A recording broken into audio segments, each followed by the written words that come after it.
जब इजरायल ने लिया था आतंकवादी हमले का बदला। इस तरह चुन चुन कर मारे गए थे आतंकवादी। म्यूनिख आतंकवादी हमले में इजरायल के 11 खिलाड़ी मार दिए गए थे। इसके बाद इजरायल की खुफिया एजेंसी मोसाद ने आतंकवादी की लिस्ट बनाई और सबको चुन चुन कर मौत के घाट उतार दिया था। तो ये बात है 5 दिसंबर 1972 की। खिलाड़ियों की तरह ट्रैक सूट पहने 8 अजनबी लोहे की दीवार फांदकर ओलंपिक विलेज में घुसने की कोशिश कर रहे थे। तभी वहां कनाडा के कुछ खिलाड़ी पहुंच गए और फिर दीवार फांदने वाले अजनबी सहम गए, लेकिन गलती से कनाडा के खिलाड़ियों ने उन्हें किसी दूसरे देश का खिलाड़ी समझा और फिर दीवार फांदने में उनकी मदद की। लोहे की दीवार पार करने के बाद कनाडा के खिलाड़ी अपने रास्ते पर आगे बढ़ गए। दूसरी तरफ ट्रैक सूट पहने अजनबी उस इमारत के बाहर पहुंच गए जहां इजरायल के खिलाड़ियों को ठहराया गया था। इस इमारत में दाखिल होते ही इन अजनबियों का असली चेहरा सामने आ गया। यह कोई खिलाड़ी नहीं बल्कि हथियारों से लैस आतंकी थे।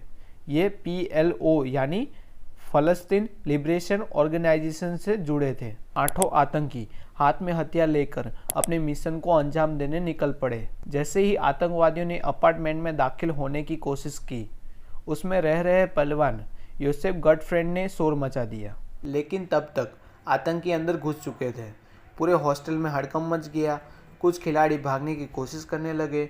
रेसलिंग कोच मोसे वेनबर्ग दौड़कर किचन में घुसे और मुकाबला करने के लिए उन्होंने चाकू उठा लिया। लेकिन अगले ही पल एक गोली मोसे के गालों को छेदती हुई निकल गई। इसके बाद आतंकियों ने हॉस्टल के एक एक कमरे की तलाशी ली और सभी खिलाड़ियों को बंधक बना लिया। गोलीबारी के बीच कुछ खुशनसीब खिलाड़ी भागने में कामयाब रहे, लेकिन कुछ ऐसे बदनसीब भी थे जिन्होंने पूरी हिम्मत जुटाकर आतंकवादियों का मुकाबला किया। वो अपने साथियों को बचाने के लिए दुश्मनों से भिड़ गए, लेकिन आतंकवादियों ने उन्हें गोली मारने में जरा भी देर नहीं गई। अगले ही दिन यह खबर सनसनी बनकर पूरी दुनिया में फैल गई कि खालिस्तानी आतंकवादियों ने जर्मनी के म्यूनिख शहर में 11 इजरायल खिलाड़ियों को बंधक बना लिया है। लेकिन तब तक किसी को भी यह पता नहीं था कि पहले ही 2 खिलाड़ी मारे जा चुके हैं। आतंकवादियों ने मांग रखी कि इजरायल की जेल में 234 फलस्तीनियों को रिहा किया जाए, लेकिन इजरायल ने 2 टूक शब्दों में ही कह दिया कि आतंकवादियों की कोई मांग नहीं मानी जाएगी। इसके बाद आतंकवादियों ने 2 खिलाड़ियों के शवों को हॉस्टल के दरवाजे के बाहर फेंक दिया। इससे वो यह संदेश देना चाहते थे कि यही हाल बाकी खिलाड़ियों का भी होगा, लेकिन इजरायल का इरादा नहीं बदला। इजरायल के प्रधानमंत्री गोल्डा मेयर के सख्त तेवर देखकर दुनिया दंग रह गई।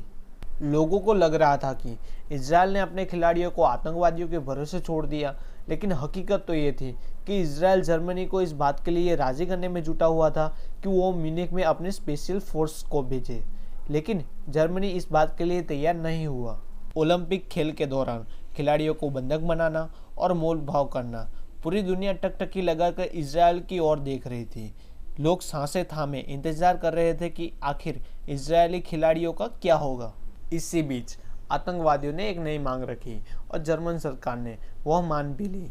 आतंकवादियों ने मांग रखी थी कि उन्हें यहाँ से बाहर निकालने दिया जाए। वो बंधक इजरायली खिलाड़ियों को अपने साथ ले जाना चाहते थे। जर्मन सरकार की यह रणनीति थी कि इसी बहाने से आतंकी और खिलाड़ी बाहर निकलेंगे और एयरपोर्ट पर आतंकियों को निशाना बनाना आसान होगा। प्लान के मुताबिक आतंकियों को बस मुहैया कराई गई जो उन्हें एयरपोर्ट तक ले गई। एयरपोर्ट पर अंधेरे में जगह जगह शार्प शूटर तैनात कर दिए गए।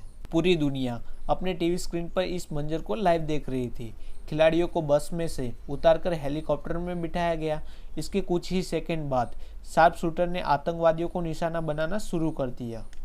खुद को चारों तरफ से घिरता हुआ देख आतंकवादियों ने निहत्थे खिलाड़ियों पर गोली बरसाना शुरू कर दिया। एक हेलीकॉप्टर को बम से उड़ा दिया, फिर दूसरे हेलीकॉप्टर में बैठे खिलाड़ियों को भी गोली से भून दिया। कुछ ही मिनटों में एयरबेस पर मौजूदा आतंकी मारे गए। साथ ही इजरायल के 9 खिलाड़ी भी आतंकियों की गोलियों के शिकार बन गए।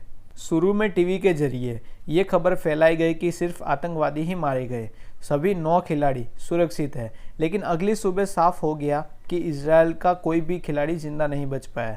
इसके बाद शुरू हुआ बदले का मिशन। बात देश के शान की थी, लिहाजा बदले के लिए प्लान तैयार किया गया। इजरायल ने अपनी खुफिया एजेंसी मोसाद की मदद से उन सभी लोगों के कत्ल की योजना बनाई जिसका वास्ता ऑपरेशन ब्लैक सितंबर से था। इस मिशन का नाम दिया गया रेथ ऑफ गॉड।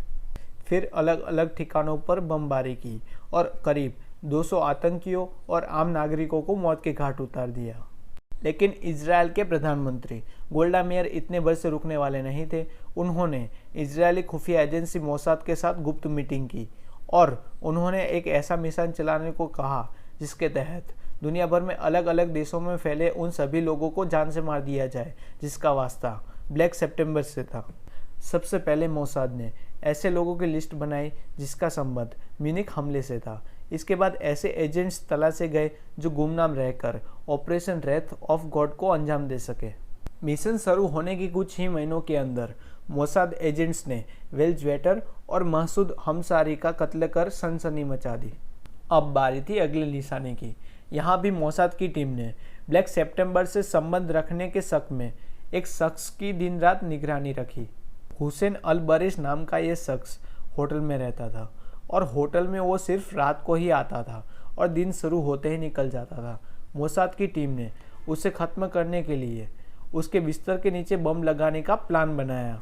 बम लगाना कोई मुश्किल काम नहीं था, ये काम तो आसानी से हो गया। मुश्किल तो ये था कि कैसे पता किया जाए कि हुसैन अल बरिश बिस्तर पर है, तभी धमाका किया जा सकता है। इसके लिए मोसाद के एक एजेंट ने बशीर के ठीक बगल वाला कमरा किराए पर ले लिया। वहाँ की बालकनी से बशीर के कमरे में देखा जा सकता था। रात को जैसे ही बशीर बिस्तर पर सोने के लिए गया, एक धमाके के साथ उसका पूरा कमरा उड़ गया। इजराइल का मानना था कि वो साइप्रस में ब्लैक सितंबर का प्रमुख था। हालांकि उसकी हत्या के पीछे रूसी खुफिया एजेंसी KGB से उसकी नज़दीकियाँ अहम मानी गई। फ़लस्तीनी आतंकियों को हथियार मुहैया कराने के शक में बेरूत के प्रोफेसर बासिल अल कुबैसी को गोली मार दी गई। मोसाद के 2 एजेंट्स ने उन्हें 12 गोलियां मारी। मोसाद की लिस्ट में शामिल 3 टारगेट लेबनान में भारी सुरक्षा के बीच रह गए थे। अभी तक की गई हत्याओं के तरीकों से उन तक पहुंचना नामुमकिन था, इसीलिए एक विशेष ऑपरेशन शुरू किया गया जिसका नाम था ऑपरेशन स्प्रिंग ऑफ यूथ। ये ऑपरेशन रेथ ऑफ गॉड का ही एक हिस्सा था। 9 अप्रैल 1973 को इजराइल के कुछ कमांडो लेबनान के समुद्री किनारे पर स्पीडबोट के जरिए पहुंचे। इन कमांडो को मोसाद एजेंट्स ने कार से टारगेट की तरफ पहुंचाया। कमांडो आम लोगों की पोशाक में थे और कुछ ने तो महिलाओं के कपड़े पहन रखे थे। पूरी तैयारी के साथ इजरायली कमांडो की टीम ने इमारत पर हमला कर दिया। इस ऑपरेशन के दौरान लेबनान के 2 पुलिस ऑफिसर और एक इटालियन नागरिक भी मारा गया। वहीं इजराइल का एक कमांडो भी घायल हो गया और इसी ऑपरेशन के फौरन बाद 3 और हमले किए गए। इसमें साइप्रस में जाहिद मुचासी को एथेंस के एक होटल रूम में बम से उड़ाया गया। वही ब्लैक सितंबर के 2 किशोर सदस्य अब्दुल हमीद सिबी और अब्दुल हादी नाका रोम में कार धमाके में घायल हो गए। मोसाद के एजेंट्स दुनिया में घूम घूम म्यूनिख कत्लेआम के गुनाहगारों को मौत बांट रहे थे।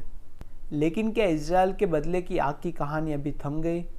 इंतकाम की आग में धधक रहे इजराइल की सीक्रेट सर्विस एजेंसी मोसाद का खूनी खेल अभी खत्म नहीं हुआ था, क्योंकि उनकी हिट लिस्ट में और लोगों के नाम शुमार थे और जब तक हिट लिस्ट के सभी नाम मिटा नहीं दिए जाते तब तक इन एजेंट्स का मिशन खत्म नहीं हो सकता था। लिहाजा मोसाद के एजेंट्स एक बार फिर अपने मिशन को अंजाम तक पहुंचाने में जुट गए। अब बारी थी उन लोगों को उनके अंजाम तक पहुंचाने की जो सीधे तौर पर म्यूनिख कत्लेआम से जुड़े थे। और एक बार फिर शुरू हो गया मोसाद का खूनी इंतकाम। 28 जून 1973 को ब्लैक सितंबर से जुड़े मोहम्मद बौदिया को उसकी कार सीट के नीचे बम लगाकर उड़ा दिया। 15 दिसंबर 1979 को 2 फ़लस्तीनी अली सलेम अहमद और इब्राहिम अब्दुल अजीज़ की साइप्रस में हत्या हो गई। 17 जून 1982 को PLO के 2 विशिष्ट सदस्यों को इटली में अलग अलग हमलाओं में मारा गया। फिर 23 जुलाई को पेरिस में PLO के दफ्तर में उप निदेशक फदल दानी को कार बम में उड़ाया गया। 21 अगस्त 1983 को PLO का सदस्य ममून मेराइस एथेंस में मारा गया। 10 जून 1986 को ग्रीस की राजधानी एथेंस में PLO के DLP गुट का महासचिव खालिद अहमद नजल मारा गया। फिर उसी साल 21 अक्टूबर को PLO के सदस्य मंजुल अबू गजाला को कार बम में उड़ाया गया। 14 फरवरी 1988 को साइप्रस के लिमासोल में कार में धमाका कर फलस्तीनी के 2 नागरिकों को मार दिया गया। इन आंकड़ों को देखकर ये बात तो साफ हो जाती है कि मोसाद के एजेंट्स दुनिया भर के अलग अलग देशों में जाकर 20 साल तक हत्या को अंजाम देते हैं। अंत में 3 असफल कोशिशों के बाद मोसाद ने साल 1979 में म्यूनिख कत्लेआम के मास्टरमाइंड अली हसन सालामेह को भी बम धमाके में मार गिराया। म्यूनिख कत्लेआम के गुनहगार मारा जा चुका था, लेकिन म्यूनिख हमले के 7 साल बाद तक चले मोसाद के ऑपरेशन में उसके एजेंट्स ने 11 में से 9 फलस्तीनियों को मौत के घाट उतारा था। हालांकि कहा जाता है कि करीब 20 साल तक चले इस सीक्रेट ऑपरेशन में मोसाद ने 35 फलस्तीनियों को मारा था। दोस्तों, आप ऐसे और इंटरेस्टिंग वीडियो देखना चाहते हैं तो प्लीज़ हमें सपोर्ट कीजिए, वीडियो को लाइक कीजिए और चैनल को सब्सक्राइब कर दीजिए। जय हिंद, जय भारत।